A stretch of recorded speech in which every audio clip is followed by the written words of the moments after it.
Hey everyone, Backyard Farmer Pat here. Thank you so much for watching us again today. So today is episode 3 of our seed starting series. As you know, in episode 1, we picked the seeds. I showed you how I store my seeds. We talked about how to pick the seeds based on the zone you're in and the time of the year. In episode 2, we went through how to select the right containers to start the seeds in.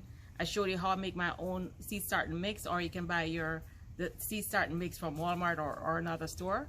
And today what we're going to do is, since we're getting ready to transplant our seeds in another few weeks, what we want to do is make sure we have our containers and our garden bed ready. So the first thing I do is I walk through my garden to see what is ready to be moved out, because as you guys know, I have a small garden. You can see that's my wall and this is a neighbor's wall. So I don't have a ton of space, and this is basically where I grow my food. Ideally, when you're growing veggies, you want to grow it in a nice sunny area. If it's greens, like right now I'm growing mainly greens, it's okay to have a bit of shade, but if you're gonna start growing like tomatoes and peppers, those definitely need more sun. So you want to find a spot in your garden, or if you have it in a pot, move it to an area that's gonna be sunny. So my house is east facing, and I have this massive tree that you see above me, so that creates a lot of shade. But you can see at certain times of the day, like right now, it gets a good amount of sunshine. This is probably the area that gets the most sunshine on that side. But if you look on the side by my neighbor's house, it's mainly shady, even though it's still on this side. Of course, you guys know this is where I have my mustard greens, and they seem to do pretty well here. Up until now, every time I planted anything on this side, it would die. But I planted my mustard greens and they do well, so I think I'm gonna plant more greens here. So what I do is, since you guys know I planted my bok chow and my mustard greens on this side also, and I've been eating them heavily. I was doing cut and come again, but now they're towards the end, so I've been just pulling them out from the roots. So I think what I'm gonna do today is harvest the rest of the mustard greens on this bed, and then I'll show you how I'm gonna prepare the soil. Oh, and guys, look, on my sweet potatoes, look at all these beautiful blossoms coming out. Whenever you see these blossoms on your sweet potato, and you can see a ton more blossoms are about to come out, which is absolutely beautiful, that means that there are potatoes forming in the ground. I'm gonna wait, of course, for several more months. I literally just put this potato in, what, 2 or 3 months ago, and it's already blossoming, so it's already telling me I'm gonna have a good harvest. But I'm gonna wait. First of all, I'm gonna enjoy all these beautiful blossoms that are coming out. Look at this. Zoom in on this. Look how beautiful that is. This is soon gonna be covered in blossoms, I can tell. So this is gonna be spectacular to have these blossoms. So this bed is very small, but what I'm gonna do is plant my greens along here, just like I did before. They did very well with the sweet potatoes, so I'm gonna plant more in. Usually, ideally, people don't plant the same crop, the same type of crop, one after the other. They usually, what they call rotate crops, but my garden is very small and I have to use the space I'm gonna use. So I'm gonna show you how I'm gonna refresh the soil. So the first thing I'm gonna do is I'm gonna save my seeds. This one doesn't have a lot of seeds. You know what, before we get to this, let me show you where else. So this area here, I'm gonna plant. I'm gonna remove the mustard greens. I'm gonna leave my Chinese cabbage, because this came up very late. So I'm gonna leave the Chinese cabbage. I'm gonna harvest everything else. I'll freeze some of the greens, or probably just eat them all. This is probably just 1 or 2 more meals. I'll eat this all. On this side, I'm gonna leave these mustard greens. I've already eaten these bok chow, but they're nice and big. So as you guys know, in the last episode I explained why these are so huge, and it's the exact same seeds as what's on that side, but this shows you how big they get when they're spaced out versus just scattering the seeds. So I'm gonna leave these here, continue harvesting them, but I'm gonna use all this space, right? So I'm gonna use all this space.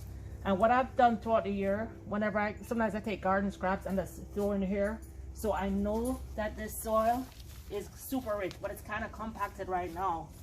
So I'm gonna show you what I'm gonna do with this soil.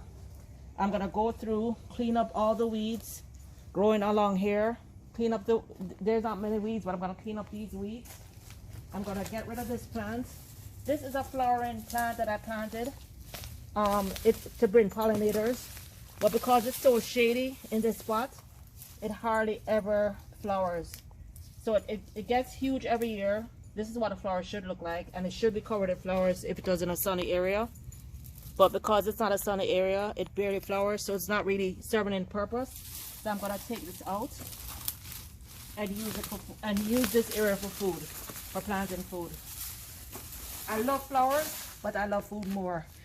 It's better. It's even better when I have a plant that flowers and gives me food, like my sweet potatoes.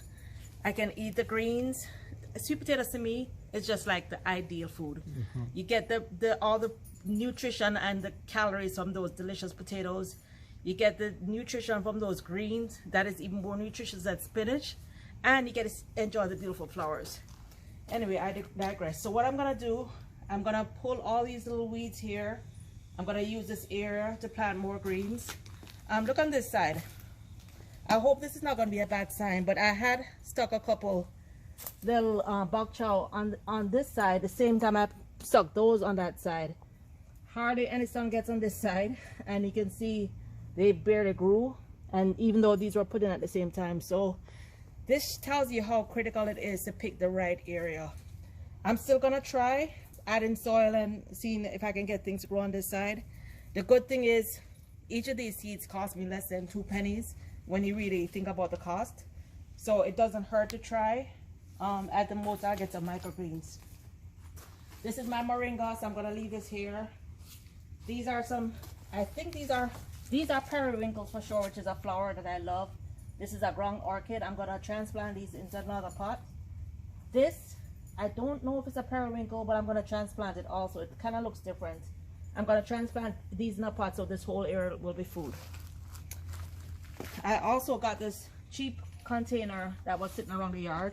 I'm probably gonna grow some greens in here. And what else do I have that I can grow? So what I do is I'm looking on my veggies, my herbs, to see where I have any empty spots that I can grow more food. My Scotch bonnet that I had cut back, remember I cut all of them back. This one never really came back well. It has one blossom, but oh, see, it's almost dying. I didn't have it properly planted. I probably just use this as compost. I'm gonna refresh the soil and reuse the soil. The soil still feels moist. I'm gonna reuse that soil, but I'm gonna refresh it. I'm gonna show you how to refresh it. I'm also gonna go through these containers to see where there are empty spots that I can use. Here again is my baby bok chow, and I've been saving the seeds. You see all these seed pods. Some of the seed pods are actually opening up, so I'm gonna harvest these today, and I'm gonna let them completely dry out. Then once these are completely dried, I'm gonna save the seeds for next year, but I'm gonna reuse this top also. All right, so let me show you what we're gonna be using today. I'm gonna use of course my Kellogg's. I'm using a raised bed mix, even though it's kind of like I'm planting directly in the ground, but it's kind of slightly raised. Plus, the reason I like raised bed mix versus the regular garden soil is because it's a little bit lighter, so it's easier for the plant roots to spread and pick up nutrients. I'm gonna also add some black cow manure, which I absolutely love. It's a cow manure compost. It's a compost cow manure. I'm gonna mix that in with the soil, and I'll show you how I do that towards the end. And then, depending on what I'm planting, I'm gonna add a little tomato mix, like tomato fertilizer or nitrogen rich fertilizer, but I'll show you how I do that. So let's go ahead and start pulling these weeds, and I'm gonna speed it up so to not bore you.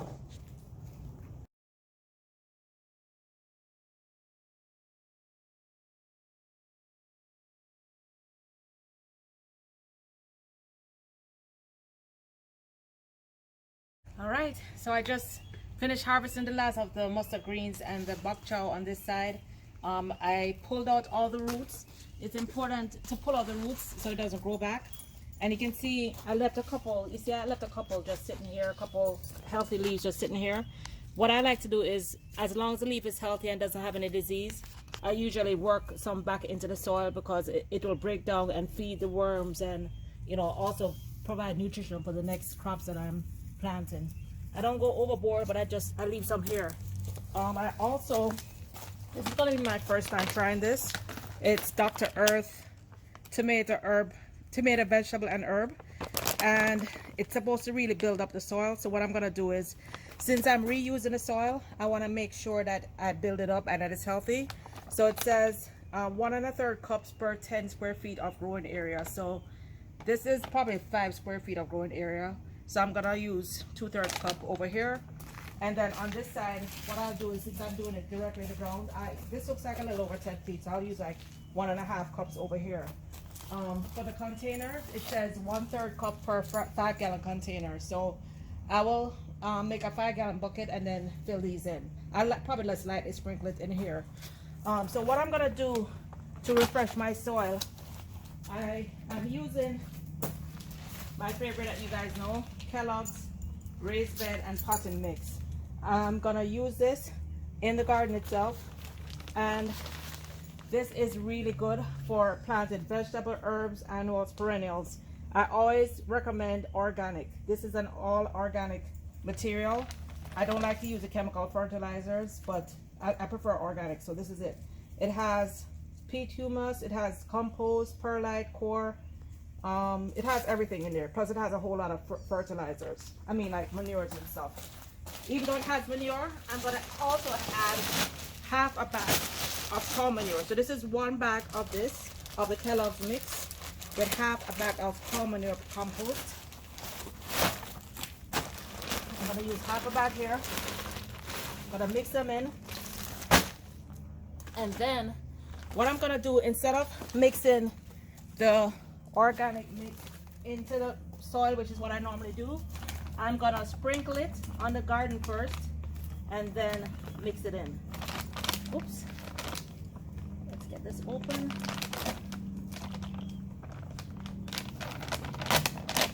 So for this one over here, I'm gonna use 2/3 cup. I'm gonna sprinkle it directly here. Then I'm gonna add the soil on top. So this is adding all the nutrients to revitalize the earth, the soil, since it was all used. I'll sprinkle a little extra over here. Sprinkle a little bit around my Chinese cabbage. So I'm sprinkling it like this. Gonna do the same over here, about 1.5 cups. So, oh, also, you can see where I pulled the grass and I dropped it. Same concept. Grass is nitrogen. Nitrogen feeds the soil. It's great for greens. So I just chop. This is what you call chop and drop. Same for this old papaya tree. This is breaking down and breaking down into carbon, and carbon also feeds the soil. So you'll see I leave a lot of stuff that looks like junk, but all of this breaks down, feeds the plants, and feeds the insects and the worms. Earthworms are great for the soil. It gives you what you call black gold, which is the poop that feeds the actual plants. So here I've done 1.5 cups, and then now, simple as just adding my manure on top. All right, so let me show what I did. So I mixed as you saw, I mixed a whole bag of the soil with half a bag of cow manure, and I spread it along here. I covered up the leaves and the other things. Of course, I'd spread the fertilizer first. Over here also, pulled all the weeds. I poured the soil on here. And what I did in the containers, like for this container that I hadn't used before, I put the soil in here, but I also added some of the soil from the seed starting mix, which had the perlite and the peat humus to keep it moist and to keep it light. Then I just put 1/3 cup. This is a 5-gallon bucket, and per the instructions I put a 1/3 cup of the fertilizer on top, and I'm just gonna mix this in. So whether you sprinkle after I mix it in, or you do what I did, I poured it on and then added the soil on top, either way is fine. I mix it in, and then what I did after that, for everything, for both the ground and for the pot, I water it.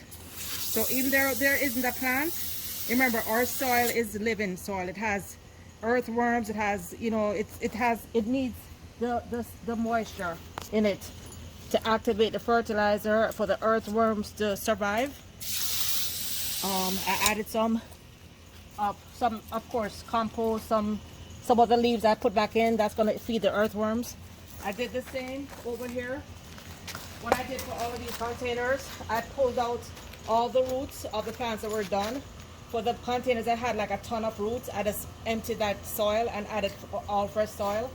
But I also added the good soil that I just have with the cow manure, and I also added some of the soil from the seed starting mix to make it a little bit lighter. It's important that soil in containers are very light. They can maintain moisture more because they're more likely to dry out than the actual ground. So the final step, after you put your soil, you have your fertilizer, you mix it in. The final step is I'm gonna put mulch on everything. The mulch will eventually break down and also feed the soil. It also helps to maintain the moisture, and it's gonna help all the organic matter that I added to the soil. It's gonna help it break down. So you see all these leaves in here? That's gonna be completely composted by the time my seedlings are ready to be transplanted. Speaking of seedlings, let me show you how they're doing. So here are the seeds we planted exactly 8 days ago now. So these are the milk bok chow that were planted 8 days ago from seed. You can see I try to do 2 or 3 per cell, but multiple seeds fell in. So all of these are going to be, each of these are worth probably a penny, and each of these are going to be a whole big bok chow. Same for Swiss chard. And then here is some Chinese cabbage. Not too many came up. I forgot to come back and put seeds in, so I just put seeds in yesterday. And here is the tatsoi bok chow. Same thing, I try to put a couple, but multiple came in. For the basil, you can see the basil has come up, a lot of basil. I'm gonna have a whole lot of basil to add to my basil that I already have. And then here are some Scotch bonnet peppers and sugar kiss. Sugar kiss is cantaloupe, but these are gonna take much longer. This looks like it's the Scotch bonnet, but it's not. It's probably the basil seeds that fell over here. And then over here we have our cherry tomatoes, or black cherry tomatoes. So these are doing very well. Multiple came up. And here is the Chadwick that I just planted, I think 4 days ago. And you can see one here coming up. The burpee tomatoes aren't up yet. So all of these are what I'm gonna transplant out first. What I'll probably do is transplant these first, and then next round I'm gonna transplant the peppers when they're ready. All right, so that's it. Thanks so much. Don't forget to hit like and subscribe and share this video so your other friends can see this. Also hit the notifier bell so that when we're ready to transplant, you won't miss it. Till next time, God bless you. Stay safe. Bye.